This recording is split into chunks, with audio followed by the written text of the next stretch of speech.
মা বোনেরা আম্মারা শুনে রাখো মা, মা গো তুমি যদি জান্নাত যাইতে চাও মা, বিশ্ব নবী রাসূলুল্লাহ বাড়িতে একদিন আসিয়া দেখে নবীজির প্রথম স্ত্রী হযরতে খাদিজাতুল কুবরা মনটা মলিন হয়ে বিছানার মধ্যে বসে আছে। নবীজি ঘর ঢুকিয়ে বলে, খাদিজা রে তোর মনটা এত মলিন কেরে বোন? বল তোমার কি হয়েছে? তুমি চোখ দিয়ে পানি ছাড়ি দিয়ে কেন কাঁদতেছ? আমি নবী বাড়িতে ছিলাম না। ওগো খাদিজা তোমার চোখের পানি কেন টপ টপ করে পড়তেছে?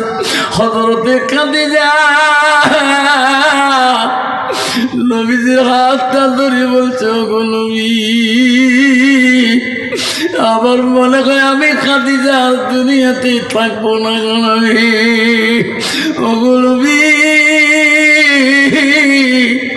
আমি আপনাকে এত ভালোবাসছিলাম, আমার মনটা কয় আমি বোঝায় আজকে কালকে ভিতরে আমি চলে যাব। ওগো নবী আমি খাদিজা তোমাকে কেমন করে সারি যাব গো? ওগো সোনা নবী আমি তোমাকে কয়েকটা প্রশ্ন করতে চাই। নবী বলে, খাদিজা রে তোমার জীবনে তুমি যত কষ্ট করেছো আমার জন্য রে খাদিজা, তুমি যা প্রশ্ন করবি আমি নবী উত্তর দিয়ে দেবো। বলো কি প্রশ্ন আছে?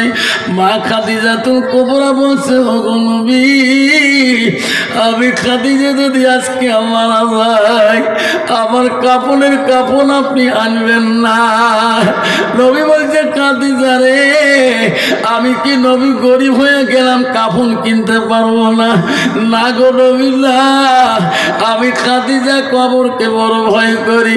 ওগো নবী আপনার শরীরের জুব্বাটা যদি আমার খাদিজার কাপড় হয়ে যায় আমি খাদিজা কবরে গেলে কবরে ভয় থাকবে না। যখন সুবহানাল্লাহ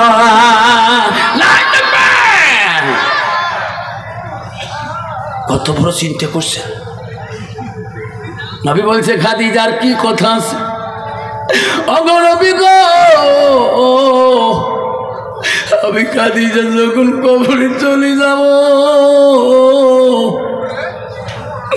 সবাই আমাকে মাটি দিয়ে চলে যাবে। ওগো নবী আপনি আমার মোহাব্বতের নবী, আমাকে ছাড়ি আপনি যাবেন না। নবী বলছে, খাদিজা রে আর কি প্রশ্ন? ওগো নবী মুনকির নকির কবরে আসবে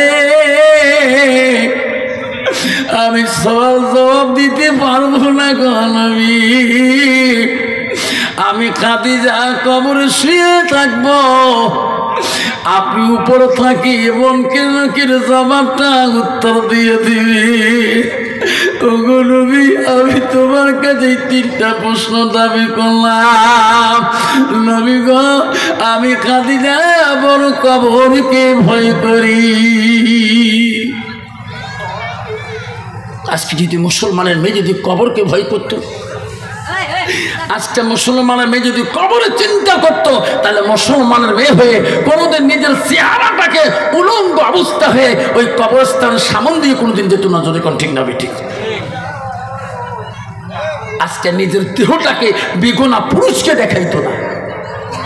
মা এই রূপ এই দেহ এই সৌন্দর্য তোমার স্বামী ব্যতীত যাতে অন্য বেগুনা পুরুষ দেখে না। আল্লাহ রবি একদিন বিবিগণ নিয়ে গল্প করতেছিলেন, এমন সময় একজন সাহাবী এসে ডাক মারছিয়ে রসুল্লাহ বাড়িতে আসেন, ইয়া হাবিবুল্লাহ বাড়িতে আসেন। আল্লাহ নবীর কানের মধ্যে আওয়াজ গেলেন, বিবিগণকে বললেন তোমরা আমার খিজমত বাদ দিয়ে একটু আড়াল হয়ে যাও, একটু আড়ালে থাকো। তখন একজন স্ত্রী বলল, ইয়া রসুল্লাহ আমার কেন আড়ালে যাবো? আমার তো স্ত্রী হই, আমার তোমার সর্ব অঙ্গ খিজমত করতে পারি। নবী বলছে, না বিবিরা, আমার বাইরে একটা মানুষ আসছেন, তিনি অন্ধ, চোখে দেখে না। আমার একজন সাহাবী, তার নাম আব্দুল্লাহ ইবনে মাকতুম রাদিয়াল্লাহু তাআলা আনহু, উনি আমার বাহিরে দাঁড়িয়ে আছে, ওনাকে ঘরের মধ্যে আসতে দাও, তোমরা একটু আড়ালে হয়ে পর্দা হয়ে থাকো। আরে হযরত আয়েশা বলো গো নবী না না, আব্দুল্লাহ উম্মে মাকতুম যদি অন্ধ হয়, চোখে যদি না দেখে, আমরা তোমার স্ত্রী গো নবী গো,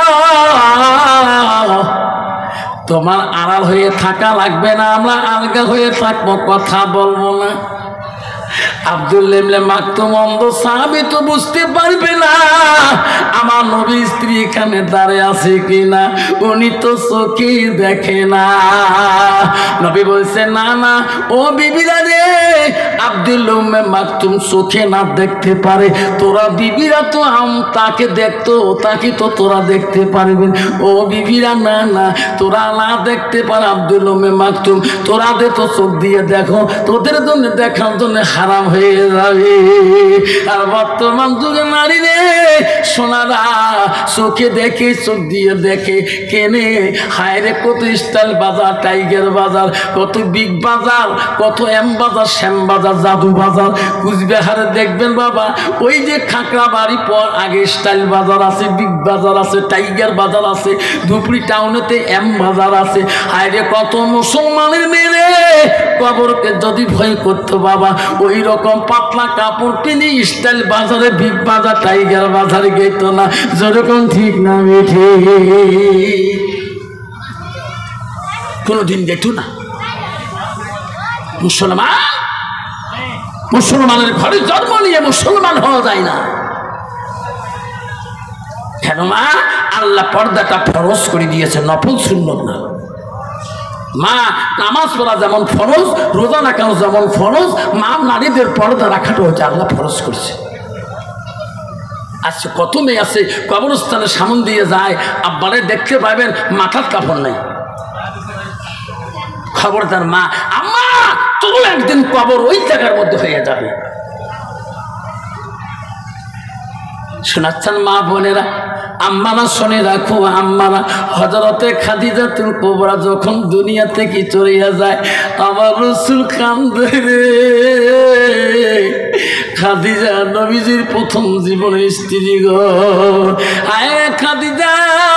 সাহাবাজমান যখন কবর দিয়ে সাহাবীরা বাড়ি মুখে মুখে হয়ে যায়, আব্বা বলে রাখবেন রে, তখন মানুষ যতক্ষণ জানাজার হয় নাই, ততক্ষণ ওই লোকটার গুণ, ভালোবাসা, সবকিছু চরিত্রের কথা লোকগুলো আলোচনা করে। যখন লোকটাকে মিনহা খালাক না কোন বলার পরে, মাটি দেওয়ার পরে দেখবেন ওই লোকগুলা বাড়ি মুখে বাইক নিয়ে, সাইকেল নিয়ে যায়, বাজার মুখে যায়, দুনিয়ার কাজে ব্যস্ত হয়ে যায়। এই কবরবাসীর কথা আর অন্তরে আনে না। যেরকম ঠিক না বিধি, যতক্ষণ জানাজার হয় নাই অতক্ষণ দেখবেন গুরুবে গুরুকে বসিকা, ভাই লোকটা কি শরীর আছিল। হ্যাঁ, যখন মাটি দিয়ে, যখন মাটি দিয়া 1 মাইল, আধা মাইল, 200 গজ পার হয়ে যায়, তখন একা বাবুরে আলু খেয়ে স্প্রে করা খাইবে। ঠিক না ঠিক? হ্যাঁ, শোনার চানারা আমার বাবরেরা শুনে রাখো। হযরত আবু বকর উমরকে দেখে দেখে বলে, আমরা সবাই চলে আসলাম, বিশ্ব নবীকে এখনো আসে না। আমার নবীকে রে এখনো খাদিজার কবরের চতুর্দিকে কেন দাঁড়ে ঘুরি ঘুরি মেরে? আমার নবী ওয়াদা দিয়েছে, খাদিজা সবাই মাটি দিয়ে যেতে পারে, আমি কিন্তু যাব না। খাদিজা ওয়াদা দিলাম। আমার নবী কবরের চতুর্দিকে ঘুরে খাদিজাকে কথা দিছিলাম, আমি এনাকে ছাড়িয়ে যাব না। মনকির নকি সজবের উত্তর নবীজিকে দিছি দায়িত্ব, হযরতে খাদিজাতুল কুবরা। আল্লাহ কত কান্দারে থেকে নবী রে, হায় রে আল্লাহ ডেকে ডেকে বলে, জিবরাইল রে যা যা রে, জিবরাইল তুমি যা, আমার নবী দোস্ত হাবিবকে যা বলিয়ে দে রে জিবরাইল, আমার নবী এত কষ্ট করতেছে কেন, খাদিজার জন্য মায়া বাড়িতে যায় না কেন? রে জিবরাইল আমার নবী মোহাম্মদকে যা বলিয়ে দে, খাদিজার কবরের কাছে আর দাঁড়ে থাকা লাগবে না। আমার নবীকে বলি দিস, খাদিজার কবরের সহজ জবাব, মান রাব্বুকা মান দিন দিনুকা মান নাবিয়ুকা, এই সওয়াল জবাবের উত্তর আমি আল্লাহ দিয়ে দেব। জোরে কোন সুবহানাল্লাহ। নাই থাকবে। আব্বারা মুসলমান যদি এই কথা বুঝতো তাহলে মুসলমান কোনোদিনও, ওই মুসলমানের মেয়ে কোনোদিনও নিজের পর্দাকে নষ্ট করতো না, নিজের সিয়ালটাকে নষ্ট করতো না, নিজের জীবনটাকে ধ্বংস করতো না। যদি কবরের কথা স্মরণ থাকতো ধরে কোন ঠিক না বেঠিক? আম্মা আমার শোনাচ্ছেন না? আম্মা গো শুনি রাখেন মা, এই কবর তোমাদের পৃথিবীর বুকে মা সর্বপ্রথম মঞ্জিল হয়ে দাঁড়াবে। কবরে যদি ভালো মা রেজাল্ট হয় মা, তোর মিজানের রেজাল্ট ভালো হবে। মিজানে যদি রেজাল্ট ভালো হয় মা, তোর ফুলচেরাতে রেজাল্ট ভালো হবে। মা তোর যদি ফুলচেরাতে রেজাল্ট ভালো হয় বা তোর হাসরের রেজাল্ট ভালো হবে। যেরকম সুবহানাল্লাহ।